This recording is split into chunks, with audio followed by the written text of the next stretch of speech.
This is Peter Helland with Gus Zuehlke on the show Israel, and we're downtown South Bend in the public access, Michiana Public Access Studios. And of course I have a show Israel, and I have a show Citizens for Community Media. But this show we're going to call The Passing of Jackie Walorski, and we're going to put it under the title Israel because Jackie was a missionary, and I'll tell you how I knew her way back. The story is, well, my story is similar to yours. When I was 5 years old, my dad would have me put out my hand with a dime in it and say, "What are you doing with that dime?" to tell all his friends. "I'm saving it up to go to Notre Dame." So I got into Notre Dame fairly easily because I guess I worked hard and I knew how to, okay. And the first classes that I got, I didn't want, okay. I didn't want the classes they gave me, but back then, okay. So the first classes were evolution, 3 days a week, geology, and basically B.F. Skinner, stimulus response, behavioristic psychology. And I continued on that path, and by the end of my junior year, I said, I'm going to explode, okay, because I'm finding no answers, trying to look at the world through this perspective. And even though I was enrolled in seminary out of 8th grade, and this and that, and I had a heart for that, I had never read the Bible. And Father Murphy is teaching me evolution as a fact. And I just said, well, it's a fact. Can't question it. B.F. Skinner, behavioristic psychology, is a fact. And boom, I'm reading Nietzsche right away. I had a professor that brought me right to Nietzsche. And so after my junior year, I had a revelation coming back about the truth of Jesus Christ. So I immediately dropped out. And I was never going to come back. I said, I'm not putting my soul at that much risk. So I tried to go to different Bible colleges. I learned a lot about the various Bible colleges. But after 3 years, I still hadn't gone. I got involved in, which is what you're familiar with. This is 1973, 74, 75. So I had the shepherding movement. You know, I remember when as soon as I dropped out, I got to live on my dad's hunting farm, and so after I got too cold out there, I went into town, I stayed at my parents', and then went to Mass every morning, and then I met people. Hey, come to this charismatic church, okay? So I learned a lot, and finally, in the Dells, they had Campus Crusade for Christ just started. And they said, hey, we just started something at Notre Dame, Campus Crusade for Christ. And I told myself, you know what? They believe in creation. I wasn't going to trust anybody. If you didn't believe in creation, I wouldn't give you, in myself, I wouldn't give you 2 seconds.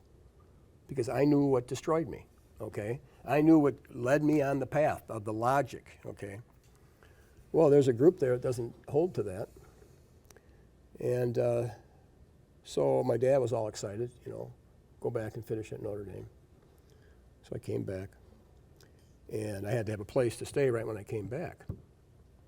And my neighbor, my junior year, I was off campus. Across the street was, 3 houses down, there was a black fella, big athlete. His dad was like Indiana State champion basketball. And I knew him really well. My junior year, we'd load up the van and go to the football games. It was total carousing, okay? So when I got back, somehow I hooked up with him, and they said, hey, stay with me until you find a place. And he used to be the one that would accompany the football coach. So every Notre Dame football game, he was the bodyguard, captain of the homicide squad. So I said, Paul, I have one main thing. I'm trying to find the church God wants me to find. Just letting you know. Oh, I know the guy. somebody had gotten saved on the police force, and he's screaming salvation like crazy. Okay. So he comes over with his wife and said, come on to our service, Thursday night, come on. And I go, okay, let's go. So I go there, and I'm going, oh boy, I don't know about this, okay. Mm-hmm. But I'm going, okay. No, this was Lester Summerall's church. Okay. Where Jackie. You mean Christian Center? Yeah, okay. Where Jackie Walorski grew up. Okay. And, soon or later, they ended up having 12 TV stations all over the country. Mm-hmm. 5 shortwave radio stations. The church is actually LaCie Ministries. Like Food for the Hungry, too? All that. Biggest thing going in town. Yeah. And so I'm going there. And then Paul, the captain of the homicide squad, happens to throw in when we could watch Brother Summerall on TV.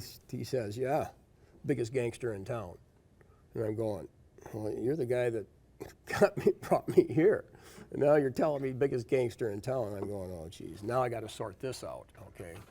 Is he the biggest gangster in town, okay? Because Paul was serious. And I'm going, okay, well, Paul's not claiming to be a Christian, really, okay. So I go to the church, and back in those days, you'd write your dreams down. That was, the whole charismatic movement in Notre Dame with Morton Kelsey. I remember Morton Kelsey. Yeah, you'd always write your dreams down. Father Amon? Oh, he was the rector of my dorm, okay. Oh, he was? Flanner. Okay. Yeah. So I'm writing a dream down, and in the dream, I'm hearing this, some guy's up, it was Brother Summerall preaching. Oh, you dreamt about him? Yeah. But wow. then I look back up, and it's Adolf Hitler. No, really? In the dream, absolutely. So I write the dream down in the back of Bible just like this, okay? I wrote the dream down. Well, as you know, I always leave stuff behind all the time. Left my Bible in the church. In the pew. In the Christian Center? Yeah. Okay. The old just church. To get this story right. Yeah. So, guess who finds it? No. Brother Summerall's wife. Oh, and really? She read. Because the account. Yeah, because he's probably, I just thought of this now. She probably is looking for the name, and that's usually in the back. And here she finds this dream. Oh. And how did she respond to that? She goes, Peter, because she knew me. She goes, Peter, she was troubled by it. I can't remember what she said. I knew she was troubled. I said, oh, Mrs. Summerall. It's Sister Summerall. It's just a dream. Oh, okay. Yeah. Yeah, just a dream. So I'm wrestling with this kind of thing all the time. Okay. So basically, they had a Bible college. I could go to the Bible college for free, audit. Mm-hmm. So I thought, maybe this isn't, until I find a better church, for sure. Here I am.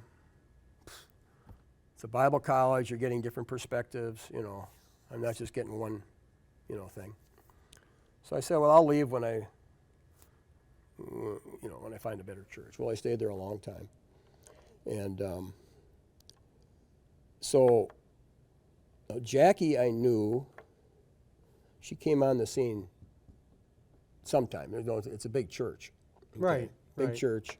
And I knew her husband was a real tall fella, or they were together. But at least I know the background she's from, and she's from she went to the local high school. Okay, and that church is real controversial in South Bend. It had been. Because I soon got together with the biggest preachers in that church, and we were going to go out. We're going to the college campuses. We're going to high schools. Yeah, that's what we're going to do, especially out of the college. They had preacher boys out of the college. So went to Riley, her high school. Mm-hmm. And I'm working downtown, and I had a suit and tie on. And I'm passing out little Bible tracts. Mm-hmm. I remember those. Yeah. So we're there all week. Well, I got there late. They started Monday, and I didn't know about it. I said, I'm in on this. Don't leave me out, that's how it was. So I'm there. One guy's preaching, and I'm, so Thursday, then they say, you better not, they say, you can't come back, they say. The security and the principal. You're not allowed to come back. And we go, they can't do that. We have a constitutional right to be there. So we came back, of course. And we came back, you could feel the presence of evil, just like, whoa, okay. So we just went ahead and did the same thing. And as I'm trying to get back to my little Honda to get to work on time, the security guard, also a policeman, grabs me. You're under arrest.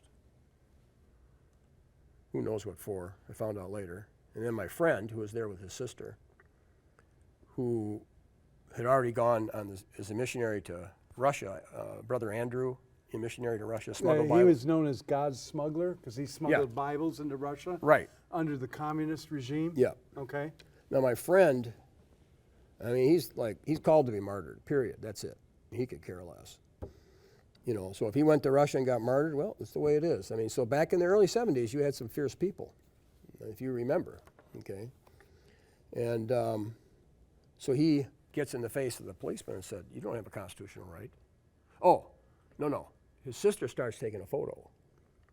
The cop says, you take a photo, I'm arresting you. And he defends his sister and says, no, you don't have a right to do that. So he arrests him, hauls us to the jail. And we get out the next day. Michael Barnes wouldn't drop the charges. I met Professor Rhodes at Notre Dame, writes a letter to Barnes. A couple months later, they drop the charges. Oh, Okay. yeah. I liked Professor Rhodes a lot. Yeah. He was a neat guy. Yeah, because Rhodes knew this is complete First Amendment freedom. But of course, the system doesn't care, okay? They're just going to muscle their way because they can, because who's going to stop them, okay? Well, thank God I had Professor Rhodes at Notre Dame. And so that's the Christian Center I knew. Jackie Walorski came out of that. Okay. And then she ends up going as a missionary with her husband to Romania. Right. Now, they all knew about Christian Center, us taking a stand and throwing us in jail. Okay, they all knew about that. And Jackie was fierce, in my, compared to today. And now I have changed. I have,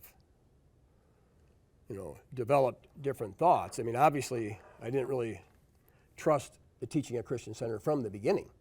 Okay, I just thought, well, You were dreaming about it.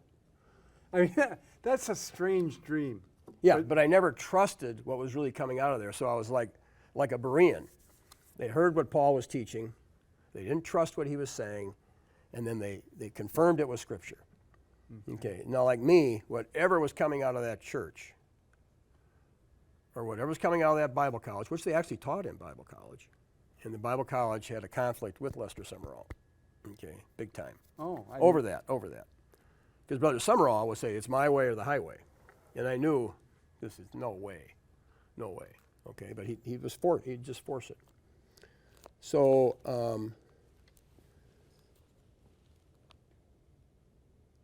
so I learned never accept what somebody teaches unless it agrees with at least how you read Scripture and with the church fathers.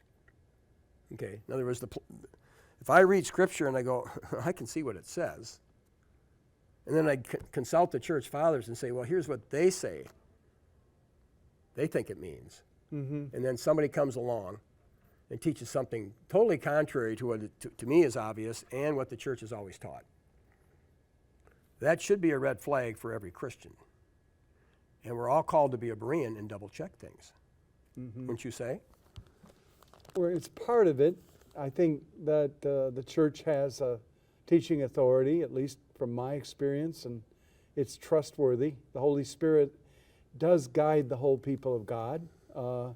And the Pope and the bishops in union with him have a gift to protect the the journey of the people of God. It's the way. It's a gift. Well, For the generally, unity of the church. generally yeah. speaking, we Yeah. are assured, and it used to be because that the understanding of the local priest always was that we're loyal to the faith once delivered. Okay, so whatever the church fathers held consistently for 7 centuries, this is what we believe. It would be a strange, strange event. And even John Noonan tried to write a book saying, oh no, 4 things have changed. And what happened? Avery Dulles shoots right back and said, wrong on all points. Church has not changed. And Bishop Bossuet was really emphatic. There's never something new in teaching. Never is there something new. Okay? And they'll come up with one trick. No, Augustine said ever ancient, ever new. No. Okay. The ever ancient interpretation holds. Ever new is another way of saying it to people that need to hear the gospel. Okay? Right. But it I agree with that. Yeah. Okay. Never changes the actual doctrine. No, doctrine, the way you might say it, doctrine's connected to eternal love. So the goal of our doctrine is love that issues from a sincere faith. 1 Timothy. Yeah, a good conscience. So anyway. And yeah, 1 Timothy 5. So anyway, the Yeah. passing of Jackie Walorski. Okay, Yeah. so I've been dealing with bronchitis, which I just found out from a friend today that he's hearing of a lot of people who got COVID. That months and months later, then they got a severe case of bronchitis. Okay, because I went in to check see if I had pneumonia, and they said, well, there's scarring on the lungs. Okay, from the COVID. So bronchitis should only last 10 days, most 3 weeks. So I'm going on the 8th week. Okay, so finally I'm getting the mucus. But then I say that because I had friends that didn't have a car ride, and they really wanted to go to Jackie's funeral. And I was the only one to give them a ride. And I said, well, I don't feel like it. But they were so desirous. Some people just love Jackie around here, okay? And I'm one of them. I mean, why wouldn't I, okay? I know her background. She fights for a lot of issues I agree with, not every issue, okay? So this was a girl that wanted to go. And so I go. But I don't go inside, okay? So I'm there, and I'm observing. This is the wake, okay? So a lot of people. And then the next day I had to check for pneumonia, and I'm coming back from the doctor. And I'm going, what are all the cop cars out here? What happened? Accident? No. The next day was her funeral, 11 o'clock. And it was like a 4-hour, 5-hour, I don't know, horse-drawn carriage from the funeral to where Lester Summerall was buried, the same gravesite. Okay? Her coffin is in a horse-drawn cart with military, and everybody's outside because I'm driving and I'm seeing it. But everybody's outside on each side of the sidewalk. That had to have been the whole 10-mile route or whatever it was. Okay, so I was able to go to the burial, even though I had, most people are suit and tie, and I have shorts and a muscle shirt kind of thing. But I'm with friends from church. They didn't even care, okay? But I got to take in the whole service, and think about this, and just kind of sense what people are feeling, okay? And while we're waiting to get there, I'm talking to a guy my age about, wow, how did she die? This is a big question. And this is a question that the Appleton community had to wrestle with the passing of Joe McCarthy, okay? And I'm thinking, I'm going, hold on, let me look at this. Is Jackie a martyr? Did they assassinate her?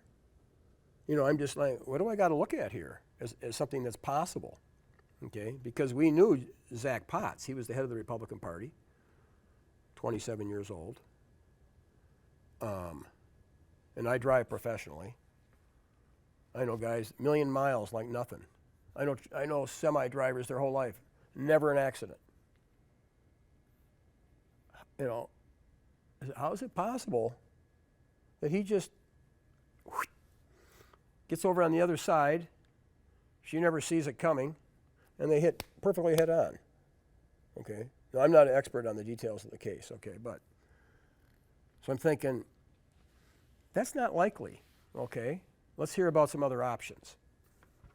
Well, the other option is, I know people that definitely know there's a lot of people that don't like Jackie Walorski, you know, at the highest levels.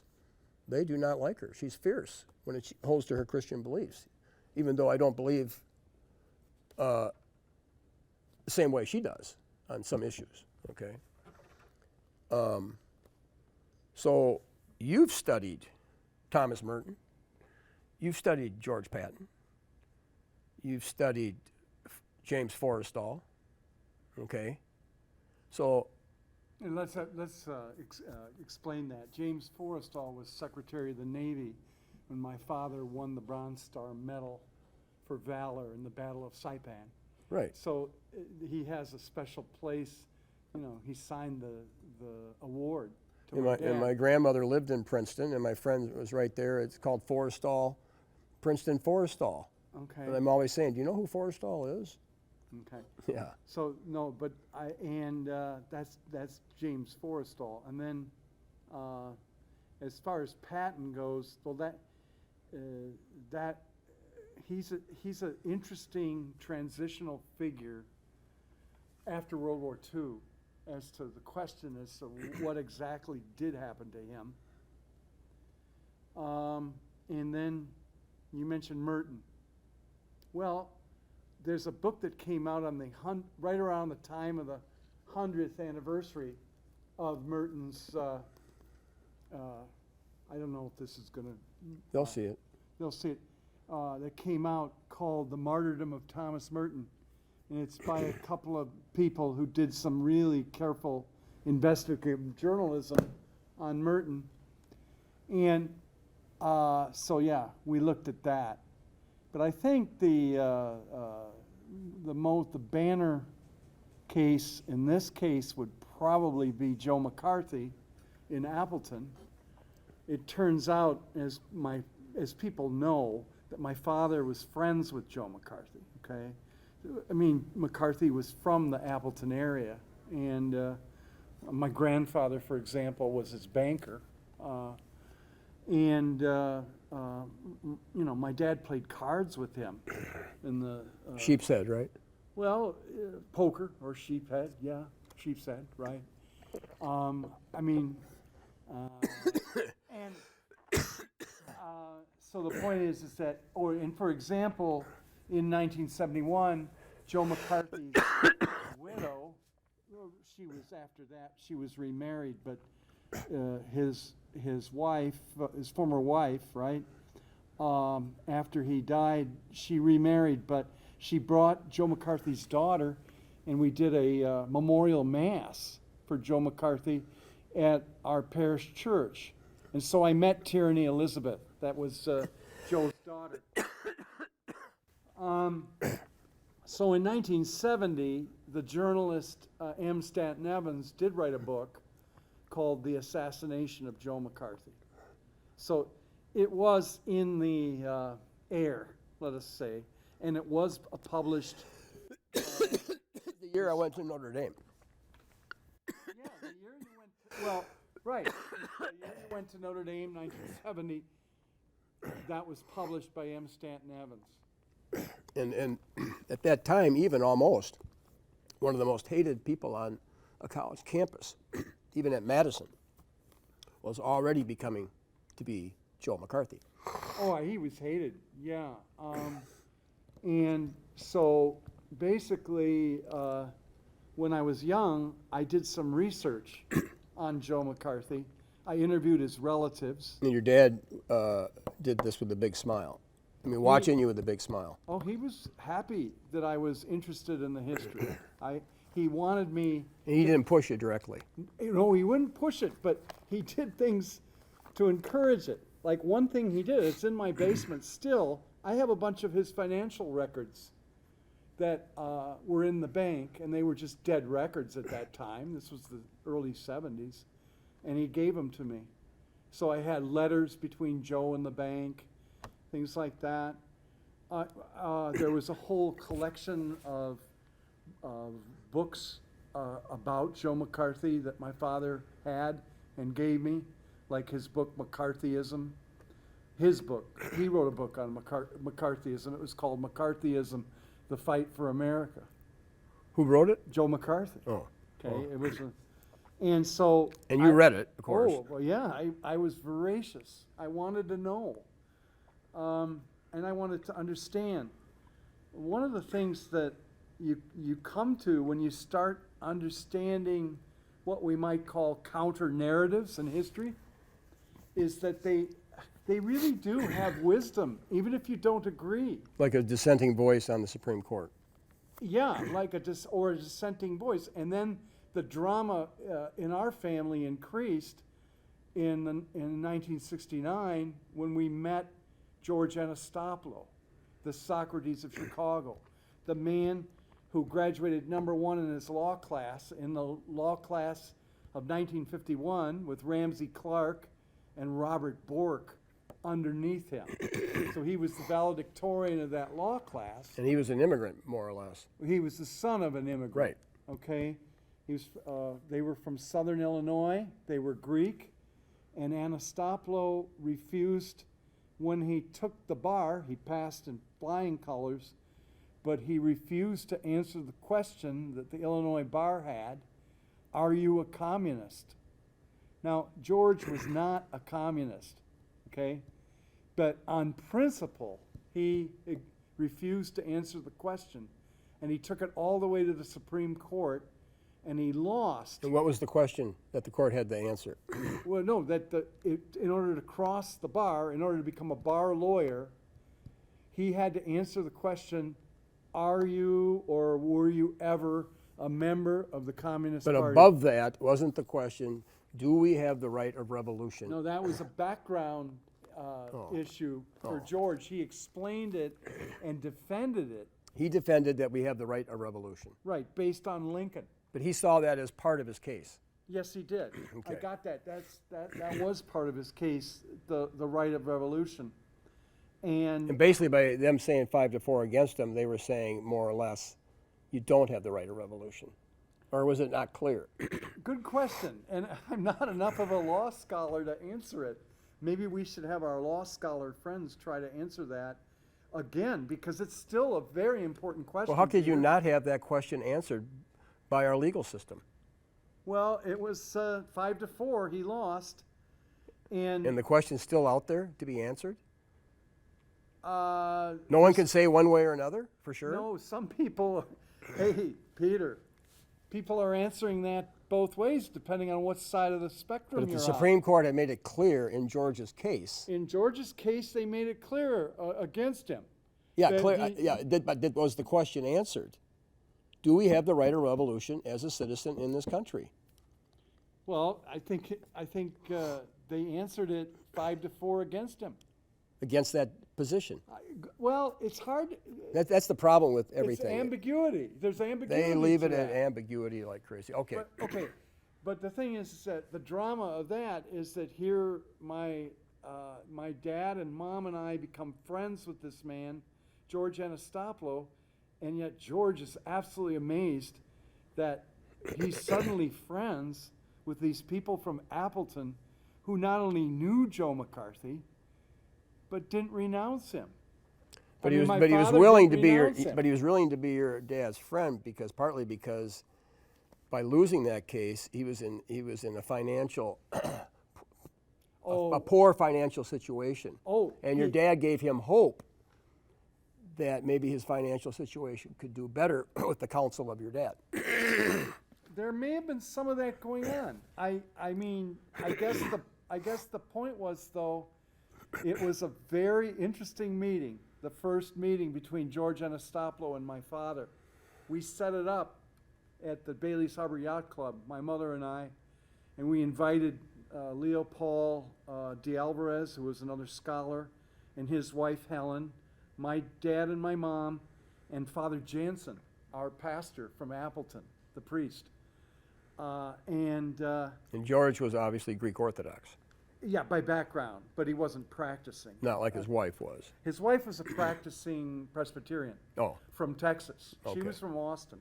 that's And Robert she- Louis Dabney. I mean, all the yeah, way. she was a serious Christian, Sarah, and they were married in the Presbyterian Church at the University of Chicago. George specifically showed me the church where they were married.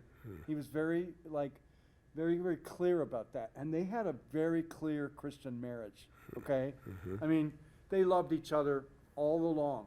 There's no question about it. They had a good marriage. That I know, because of course, these were really close friends of ours, but people looked askance at it. They wondered, how is it that these people from Appleton, who were from from the right of Joe McCarthy, could be friends with a person who gave up his whole law career to the kind of Right. atmosphere of McCarthyism And that I know was that- in the culture. I know that because I was up at your You were cabin up north when we had the tape recorder, and your dad and Anastopoulos Yeah, Anastopoulos were right wanted- there, and they were going to record They were going to what your record, dad was going to tell them. and unfortunately the recording did not work. I don't know why, but the discussion went on, and George it was like a deposition. George was, going after my Yeah, dad. I remember. And I actually tried to stop him a couple times, like, George, you're kind of pushing this a little bit, aren't you? Yeah. And he just quiet. He was doing the old Stalin technique or something. Well, that's going a little far. Yeah. But the issue is that these discussions were going on in my household, okay? And I look back on it and I wonder, wow, because now in public, people are afraid to talk about issues. And if they talk about issues, I found a passage in Scripture that reminds me of how reluctant people are, or how they clash so badly. It's in Acts chapter 28, and it says, Acts 26, 22 to 25. But I have enjoyed God's help to this very day, and so I stand here testifying to small and great alike, saying nothing different from what the prophets and Moses foretold, that the Messiah must suffer, and that as first to rise from the dead, he would proclaim light to both our people and the Gentiles. So St. Paul there, when he says our people, there he means the Jews. So both to the Jews and the Gentiles. Well, Paul was so speaking in his defense. Festus said in a loud voice, "You are mad, Paul. Much learning is driving you mad." But Paul replied, "I am not mad, most excellent Festus. I am speaking words of truth and reason." Now, so many things that we've seen about historical narratives and so on, we want to say to people, we're not mad. We're speaking serenely words of truth and reason. Well, the classic case, and we've mentioned it before, Yeah. when I started slowly showing you stuff about 9/11, Yeah. because I know how people react. Well, after a little while, several months, or I don't know how long it took, you're going, whoa. Yeah, and This- you know what convinced me? The physicist. Yeah, the high school physicist. But he would. No, Yeah, but he was a good physics teacher. But you were looking at it. It could have been anything that convinced you. Okay, so, Okay, but the yeah. point is, then I David got... Chandler, by the way. Yeah, for the David record. Chandler, and then I got the professor from the West Coast who writes all the books. David Ray Griffin. Yes, and he had just written another one. He put them out on 9/11 like crazy. So we were with George in Chicago doing something. You were like thinking you got defeated by George. No, I can tell you what it was. It was having to do with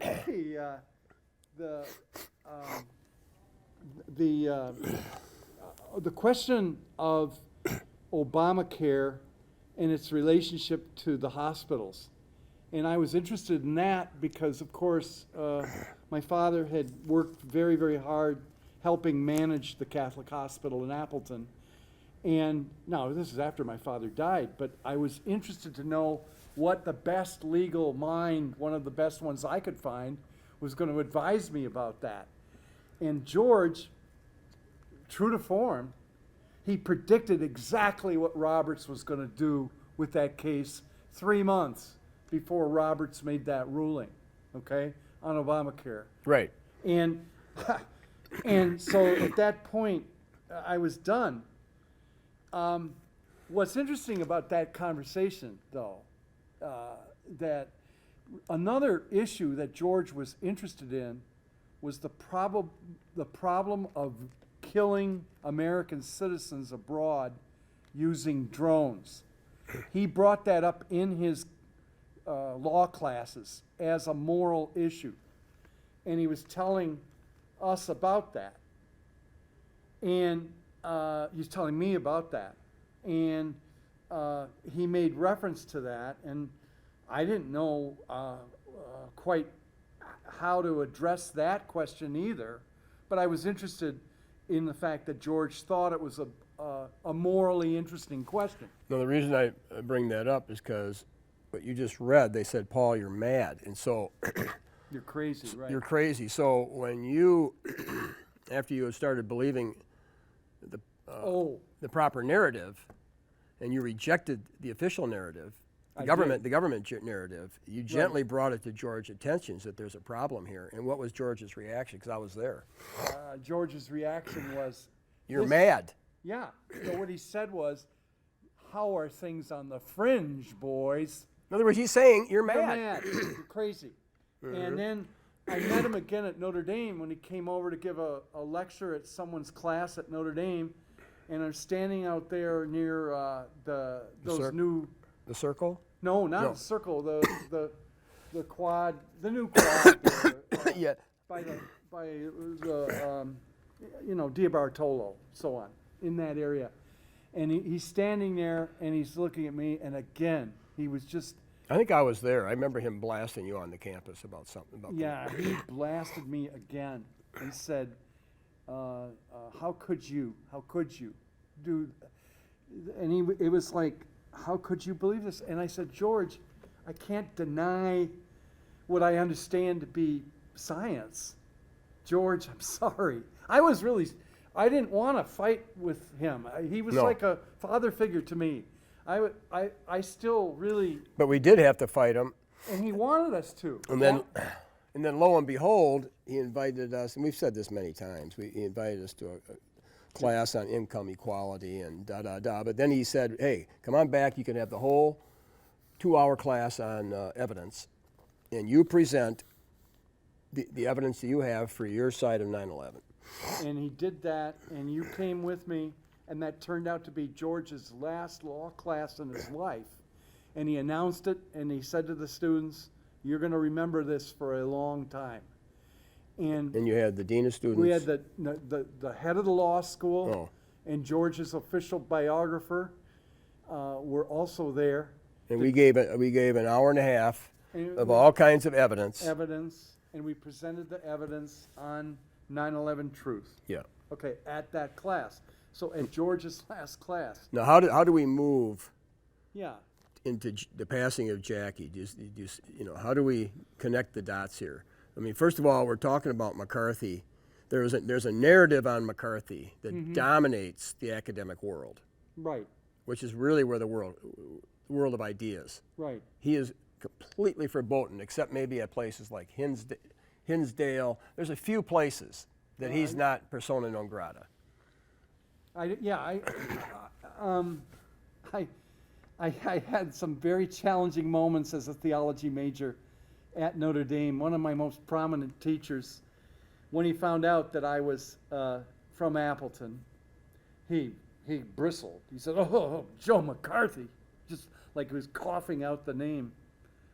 And I didn't know what to say, but I looked him straight in the eye and I said, Joe McCarthy was the first Catholic in America who publicly took on the army. Right. And this is in the aftermath of the Vietnam War. Right. We're in the tail end of it, and The Berrigan brothers, that whole. that whole thing, the whole resistance among certain radical Catholics to the war, and he looked at me and he like froze, and he said, "You're right," and I said, and he never bothered me about it again. But normally they would pull out the McCarthy bludgeon and bludgeon Well, you. they tried, but I had enough experience of things to know that there was an answer on this. In some ways, as I said before, the Joe McCarthy story illustrates some things that we should know about peace.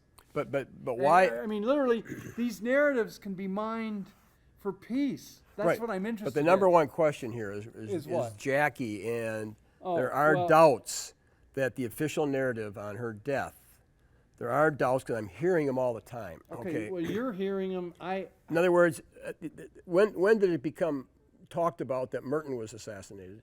When did it become talked about amongst the people in the street that Patton was assassinated or Forrestal? That never hardly got to the streets. It didn't get past the media. It only took individuals researching that said, "Oh, personally, I think Patton was assassinated. Personally, I think Forrestal was assassinated." But they're not going to officially ever say that. Not our government, right? Probably not. Right. We know that. The government is interested in a certain narrative going out on these deaths, even though there's some reasons to believe that Maritain was assassinated. Not Maritain. We're talking about Merton. Merton, okay. Get the M's right here. Now, what's your personal opinion? Just going through. Personal opinion on Patton. Personal opinion. I mean, these are just personal opinions, right? That you have to formulate. Just personal opinions. I think this book, The Martyrdom of Thomas Merton, makes it pretty clear that he was killed. And there was reasons why people wanted to kill him. He was politically a threat to some people. Is that? He was seen as a threat, because he was well thought of in the Catholic Church. So it seems that they not only killed him, but they tried to kill his reputation too. Right. Now, with Jackie, everybody's jumping on him, what a great person he is. But I've talked to, I've only talked to a few that can really tell me here's why they think there's a possibility of, there's reasons to give it some thought. Because she had enemies, and they felt she had to be stopped, okay? Just like all these people that died. Martin Luther King, he had to be stopped. Kennedy had to be stopped. Right. If you want to know, the best book on John F. Kennedy is this one, James Douglas. He wrote JFK and the Unspeakable. And the reason that's an interesting title is that he borrows the term unspeakable from the writings of Thomas Merton. And did you know that Merton writing a book, a personal letter to D.H. Ferry, who I guess he was a publisher or an author or something. He was a friend of Merton's. Merton had a tremendous correspondence. He writes this book to D.H. Ferry, and not this book, personal letter, and he says, "I don't know about this Kennedy. I'm concerned that he is too much of the time life kind of persona." I'm paraphrasing. He's too much of the time life kind of guy. But if he somehow breaks through in his humanity, somehow, he will be setting himself up for assassination. Merton, in one paragraph, predicts that if Kennedy has a breakthrough, some kind of conversion, he'll get assassinated. And James Douglas takes this, and on the front of the book it says, he chose peace, they marked him for death. John F. Kennedy. But going So is it possible that people who have an elan toward goodness, peace, are setting themselves up? Well, always, according to Jesus. Really? He said the world's going to hate you. You're going to be persecuted. They may even kill you. The martyrs, what was so evil about the martyrs that somebody wanted to kill them? What was so evil about Abel that Cain wanted to kill him? See, I think there's the mystery of sin. Sin presents its own kind of violence, all levels of sin, and sin stacks up. And when it gets to a certain point, violence erupts. Well, from what we're reading, just a little bit of research. Yeah. It apparently is just, no, I'm just speaking not as at all as some kind of expert on this, but apparently it looks very easy to take over a car in today's world. Okay, it's very easy, super easy. That's speculation, though. I don't think it would be for somebody that researched it. Okay. Well, I know that the technology is there, but to apply it to this situation is speculation. Well, it wasn't the other car that crossed the middle lines. It was Jackie's car. There's no way it would have been. First of all, it'd be very hard to have rigged the car that crossed over, and if it was the other car that crossed over and hit Jackie, it'd be very hard, given the two options. Why would you try to find some car to rig? You don't know when Jackie's going to go by it. You don't know if they're going to go by it. It'd be much easier to rig her car and then watch with technology on a screen, but Peter, and then hit the button and then cause it to, they can roll, these cars are easily maneuvered without the driver. They can easily overrule that driver. And Zach Potts, at first I tried to tell myself, this guy's, he can't even drive a car. What kind of guy is this? And that just didn't work for me. I mean, I processed it, I go, this doesn't really work. Not when I started hearing about him. No, this guy's astute, okay? He's not somebody that's gonna just, okay. You see what I'm saying? So that's why it raises it to the level of a Merton, or it could, to a Kennedy, to a Martin Luther King. It raises it to the level of a Patton, a Forrestal, McCarthy. I mean, just name it. I mean, so what? I mean, that's why. I mean, does it? And was, first of all, when Jackie got into office, that's what I was told. Democrats were 18 points ahead in her region. She overcame that and won. She then went past the 18 points and got 22 points more. So she's 40 points ahead from the get-go right now. It's impossible to defeat her. They love her so much in this area. She's so connected to the churches, the farmers, and everybody, that there's no way they can knock her out from a human point of view. Okay? So if they want her, if she is in the way. No, if what you're saying is true, that's not just an attack on Jackie's supporters. That would be an attack on the entire district, whether you supported her or not, because she was duly elected. If what you're saying is well, true. we're only trying to, because it's just hard to believe that Zach Potts, president of the Republican Party. Head of the Republican Party for St. Joe County. Yes, president of for here, this area. Very astute. His whole future is really looking good ahead, big time. Jackie's too. They had no reason to not be watching and praying. In fact, this is the time they were going to be most careful on everything they do. I'm just talking logic, okay? And of course, yeah, he could have not paid attention, and but I'm just saying you need to look at other narratives and contemplate them. And if they did not do a thorough investigation on Jackie's car, that would be a red flag. And the one guy at the funeral, an older guy, like a Vietnam vet, he was saying they weren't going to, which I don't believe, okay? A lot of things circulate around. Right, exactly. But I'm just saying that would be a test. If they don't come back with a thorough investigation of her car, could this have been remotely controlled? Do you know how to investigate for any car that's being remote control? This should be somebody's life in the military. It should be their whole life. Like somebody that's a plumber, okay? This is your whole life. Tell me what you know. Mm-hmm. If they're not going after that, there's a red flag there.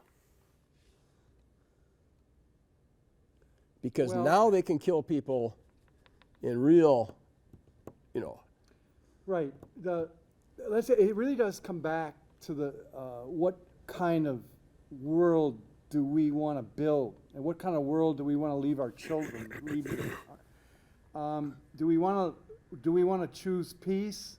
Do we want to learn from these things to take these narratives in the right direction, like my parents did, from being friends of Joe McCarthy to being friends with George Anastasia? Well, you studied McCarthy. What was what happened to Appleton?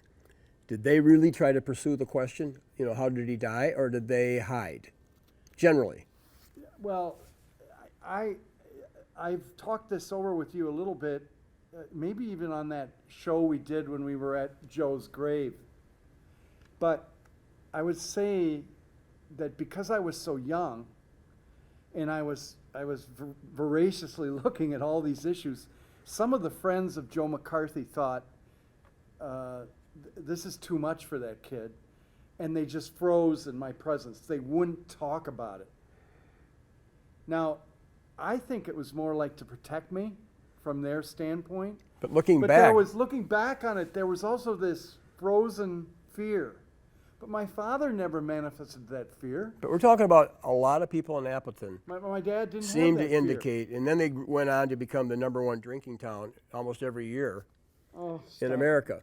Well, it is Well, we're true. talking about Romans 1, suppressing the truth. In other words, there's two movements in a human being: a movement for truth, or a movement to suppress truth. Right, and it is true that people can turn to the juice in order to suppress truth sometimes. That is to say, the truth is so rough that they turn to the vodka, or they turn to the beer, or they turn to the wine, Or something. or another kind of addictive behavior. It doesn't have to be the juice, but in Appleton it tended to be the juice. Yeah, because We everybody. used to say, they had too much of the juice, that kind of expression. But, okay, given that, you can uncover these narratives toward peace and not addiction. We can learn something from these narratives.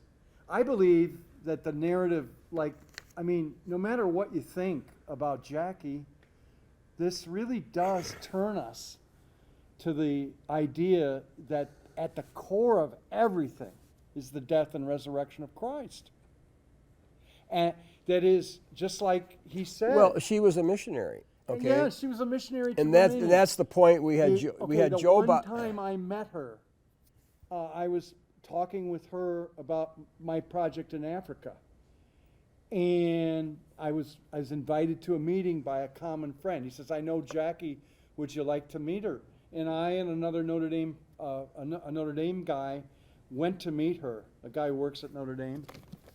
And when I went to meet her and told her about our project in Africa, she immediately started talking to me about her missionary work in Romania. Yeah. So she encountered me as a fellow missionary, even though you'd probably qualify what I'm doing as church work, not exactly missionary. I was doing service work for an existent Romans church in Africa, but Romans 10. it was seen. We only publicly got a as couple more minutes missionary left. work, yeah. I want to get Go ahead. to the other issue, which we don't have time to get into today. But the other What? issue that comes up with Jackie is the resurrection. In other words, she's a missionary, and her job was to proclaim the resurrection.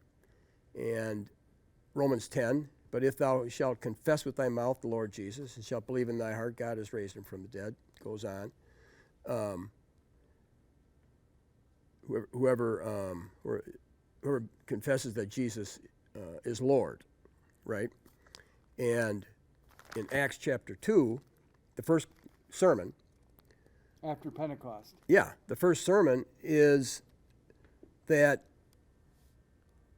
David, being a prophet and knowing that God had sworn with an oath to him that of the fruit of his loins, according to the flesh, he would raise up Christ to sit on his throne. So David already knew, God's promised me of my loins, it would happen 28 generations later, But Christ did come out of his loins, and Christ was placed on his throne.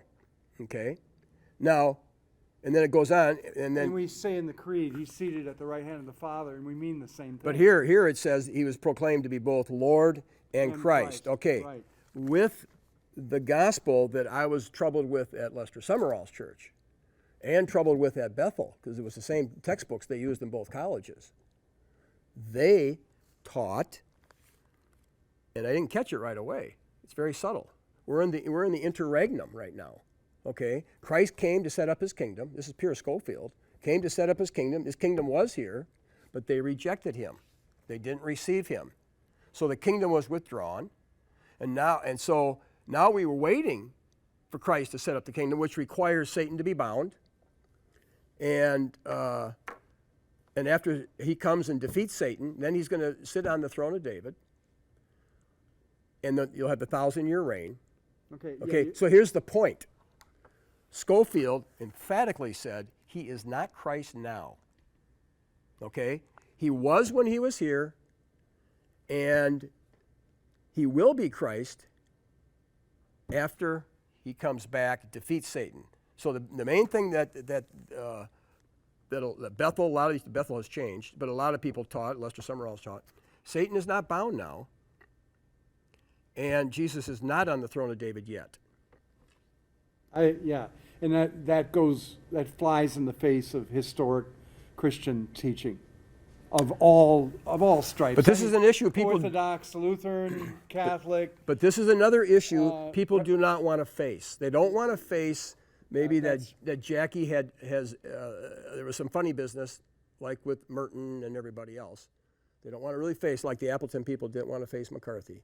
And they don't want to face this theological dilemma. That what's being taught here is that Jesus did not bind Satan on the first coming, and that he did not take the throne of David yet on the first coming. That'll happen on the second coming, which then causes us to be in the same belief system as the Jews, who of course don't believe that the Messiah has come and defeated the enemy and bound Satan. And of course they don't believe that the Messiah, Christ, is on the throne of David. Okay. Zuehlke, Peter Helland on the show Israel.